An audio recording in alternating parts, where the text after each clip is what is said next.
Sometimes you have a chance to become acquainted with someone whose courageous acts can change your life view. This little girl speaks courage to me.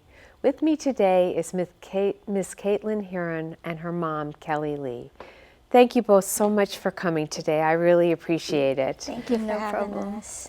So, what happened when you heard the news? What was your first reaction when you found out about Caitlin's illness? To be honest, it was so unreal. I felt an out-of-body experience because when she had that tumor, we never thought sarcoma, leukemia. We just thought, how are they going to surgically remove this and not scar her?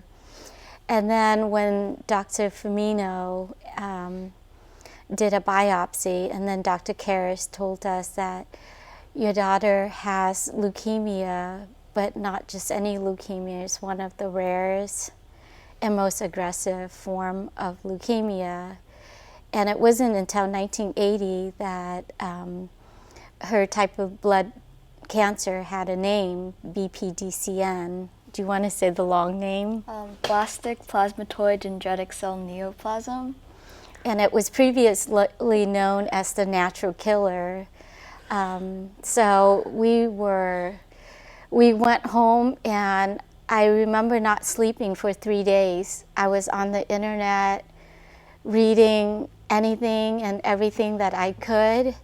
There was no literature on pediatric because it's predominantly in older men between the ages of 60 to 70. Oh my goodness. And it was what I consistently remember reading was, if the disease doesn't kill you, the treatment will.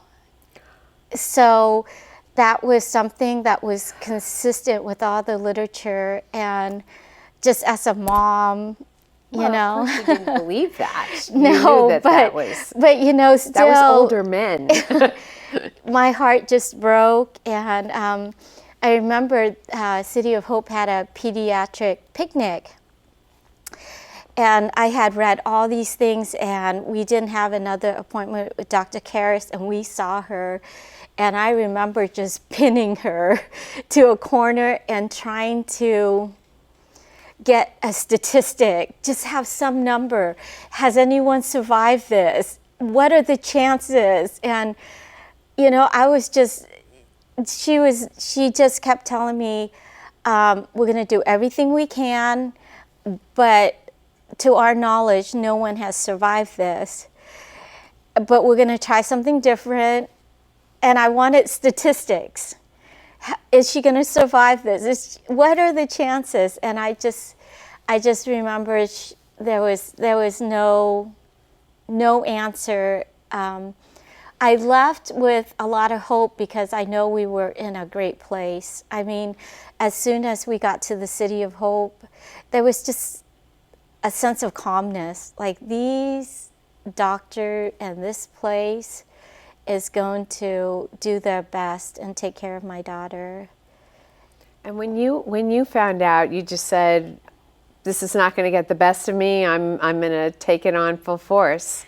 Yeah, actually, when they told me and my mom that I had BPDCN,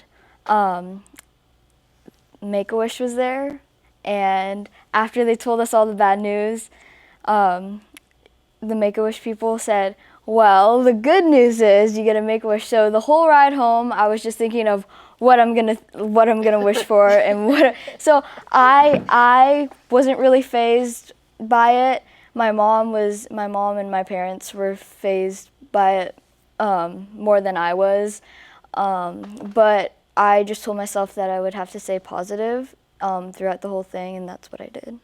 And the thing that is most amazing to me is that coming out the other side of it, you've decided that you're going to spend your time helping other kids that are going through cancer treatment. Yeah. And that's what made you decide to do that? Well, I just wanted to show kids that just because you have cancer doesn't mean you can't do things that other people can do. So I've been raising money, selling these T-shirts to donate to the City of Hope for their pediatric department. And they can go to hashtag Team Caitlin and get a T-shirt. That's pretty cool. Yeah. And then also, I've been collecting toys for the children in the pediatric department at City of Hope also. And yeah. And she's raised almost over $1,000 Wow. for the Light the Night Walk. Light the Night Walk that's happening on November 4th. And what is that, Light the Night Walk? It's a walk for leukemia and lymphoma survivors. You basically get a team and you raise money for them, and then you just walk a mile. And I understand you're running for political office. Yeah, I am. Next year, I'm planning to run for president of ninth grade student council, and then I am running for the vice president of the honor society at my school this year. So I guess politics is going to be in your future as well as advocacy. So now that you what's the message that you want to give someone if they get a diagnosis like that? What's the most important things that you want people to learn from your experience? Stay positive and don't let anything bring you down, because I found that when I let something bring me down, it made it harder for me to look into the light and think that I would get through this. So Because not every day is a fabulous day when you Yeah. have cancer. So, but staying positive and making sure you keep a good attitude Yeah. makes the journey easier, is Yeah. what you're saying. And what would you advise moms when they find out one of their kids has cancer? What are the things they should know? For me personally, it was just looking at Caitlin. I mean, usually parents are the example, but she was my example. I remember she was throwing up, deathly ill after some of the chemo treatment. The whole body radiation was the worst, and she would be just in pain, and she would look up at me, and she knows how painful my heart was, and she just looked at me and she said, "I'm gonna be okay, Mom. I'm gonna be okay." So, Courage. Courage in the Yes. face of your child suffering. She really inspired me, because I can't imagine going through all of what she went through, and to say, to look at my family and say, "I'll be okay." So. And I understand you have a little brother. yeah, I have a little 6-year-old brother, and he's crazy. And so, did he come to visit you when you were in the hospital? He came to visit me quite a lot, but he didn't stay that long because. And you were grateful. Yes, I was. I missed my little arguments with him and stuff like that. So when we get sweets, and he wants more of the sweets, he would look at me and he says, "Mama, I need to get more because Caitlin has cancer." So a little manipulative. But City of Hope is great. They have a child life specialist that walked him through the whole process and helped him to understand what cancer is all about. So the thing about City of Hope that you're really bringing home is that they provide a lot of services to the family, and that you're not really alone when you're there. That they help you cope, they help families learn about how to live with cancer.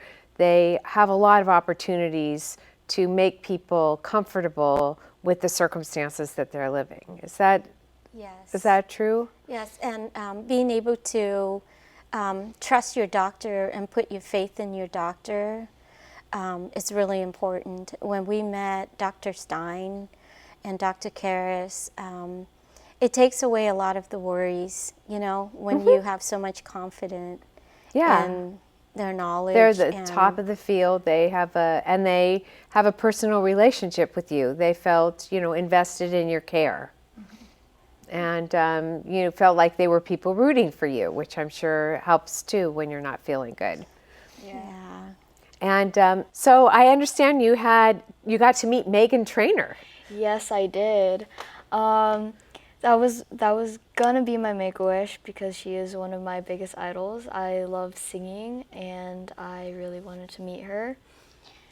And so Dr. Stein, who we just love, came in and visited Caitlin, and he asked me to come out, and he said, what do you think if Caitlin was to meet Meghan Trainor? And I just went, are you serious? And he told us about his patient, one of his patients, Phil.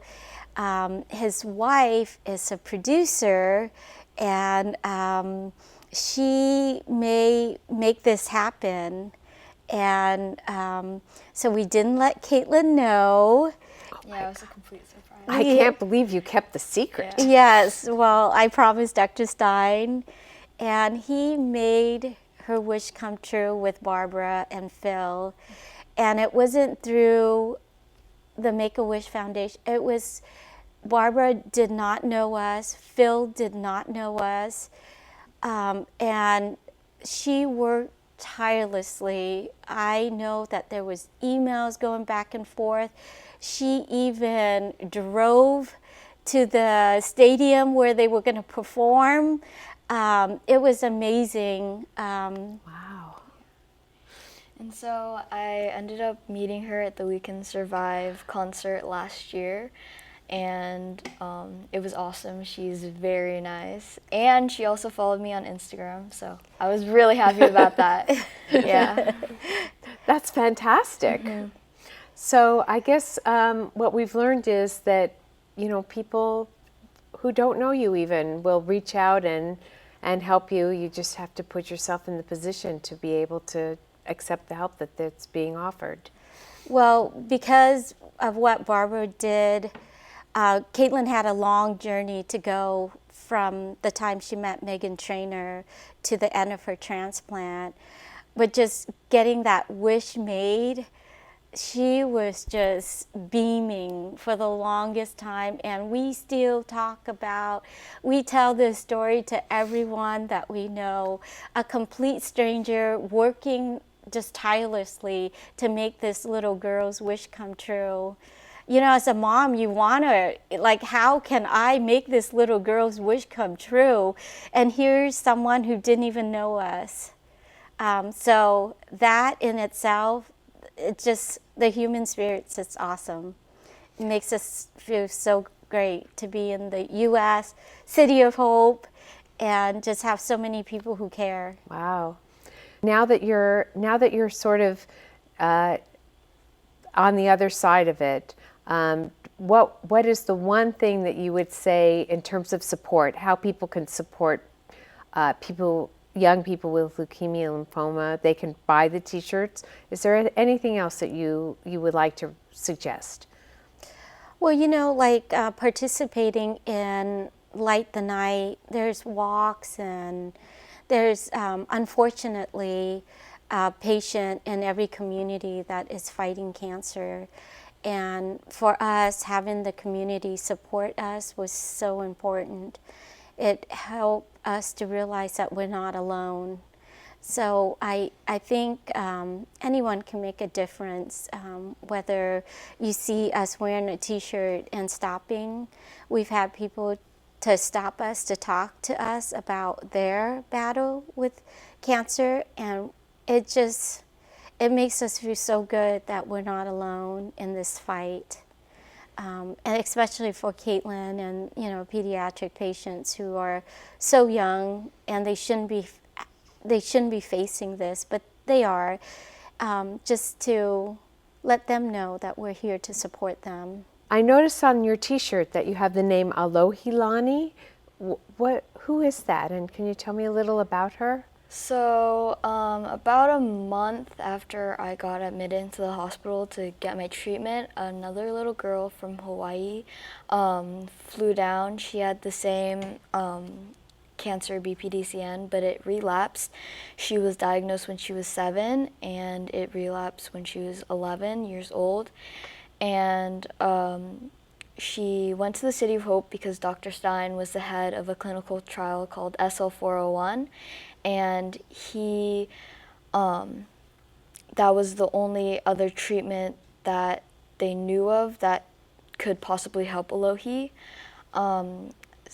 Unfortunately, she passed away this past December, and This is in honor of her. yeah, she was the only other person I knew who had the same cancer as I did, and we were really close. She was like my little sister, so I was really sad when that happened. But when I finished transplant, we found out there was a girl, the only case in Australia who got diagnosed. Her name is Tamlin, and thankfully she is done with transplant and she is doing very well. So, And she just made her 100-day post-transplant milestone. which is big. Yeah, this was just huge, and they talk very often Oh, that's lovely. on social media. So it's a small world. Of course, young people talk on social Yeah. media, text. So that's fantastic. That's exciting news. I hope today you've been touched by the stories we have shared. These people have all been affected by great tragedies, but they have turned things around and worked towards making life better for everyone. People who understand as we do, it's up to you.